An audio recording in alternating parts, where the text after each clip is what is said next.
Hi hello ಎಲ್ರಿಗೂ ನಮಸ್ಕಾರ. Welcome back to Swathu cooking YouTube channel.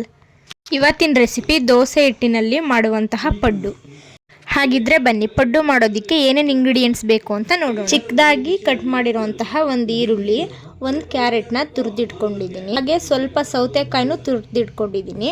ಕೊತ್ತಂಬರಿ ಸೊಪ್ಪನ್ನ ಸಣ್ಣದಾಗಿ ಹೆಚ್ಚಿಟ್ಕೊಂಡಿದ್ದೀನಿ. ಕರಿಬೇವನ್ನು ಕೂಡ ಸಣ್ಣದಾಗಿ ಚಾಪ್ ಮಾಡಿ ಇಟ್ಕೊಂಡಿದ್ದೀನಿ. ಬೇಕು ಅಂದರೆ ಸಬ್ಬಕ್ಕಿ ಸೊಪ್ಪು ಆ್ಯಡ್ ಮಾಡ್ಕೊಳ್ಳಿ. ಹಾಗೆ ಒಂದು ಪ್ಯಾನ್ಗೆ ಆಯಿಲ್ ಹಾಕ್ಕೊಂಡು ಸಾಸಿವೆ ಈರುಳ್ಳಿನ ಚೆನ್ನಾಗಿ ಫ್ರೈ ಮಾಡಿ, ನಂತರ ಕ್ಯಾರೆಟು, ಸೌತೆಕಾಯಿ, ಕರಿಬೇವು, ಕೊತ್ತಂಬರಿ ಹಾಕ್ಕೊಂಡು ಚೆನ್ನಾಗಿ ಫ್ರೈ ಮಾಡಿ, ನಂತರ ಫ್ರೈ ಮಾಡಿರೋದೆಲ್ಲ ಸ್ವಲ್ಪ ಬಿಸಿ ತಣ್ಣಗಾದ್ಮೇಲೆ ದೋಸೆ ಹಿಟ್ಟಿಗೆ ಆ್ಯಡ್ ಮಾಡಿಕೊಂಡು ಚೆನ್ನಾಗಿ ಮಿಕ್ಸ್ ಮಾಡಿ, ನಂತರ ಪಡ್ಡು ತವೆನ ಸ್ವಲ್ಪ ಬಿಸಿ ಆದಮೇಲೆ ನಿಮಗೆ ಎಷ್ಟು ಬೇಕಷ್ಟು ತುಪ್ಪ ಅಥವಾ ಆಯಿಲ್ ಹಾಕ್ಕೊಳ್ಳಿ. ನಂತರ ಪಡ್ಡು ಬ್ಯಾಟರ್ನ ಒಂದೊಂದು ಸ್ಪೂನ್ ಹಾಕ್ಕೊಳ್ಳಿ.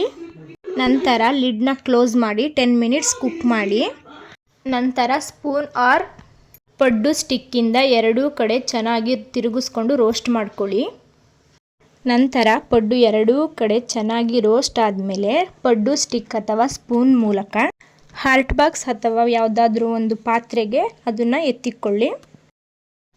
ಪಡ್ಡು ರೆಡಿ ಆದಮೇಲೆ ಇದನ್ನು ತೆಂಗಿನಕಾಯಿ ಚಟ್ನಿ ಅಥವಾ ಕೊಬ್ಬರಿ ಚಟ್ನಿ ಅಥವಾ ಕಡಲೆ ಬೀಜದ ಚಟ್ನಿ ಜೊತೆ ಒಳ್ಳೆ ಕಾಂಬಿನೇಷನ್.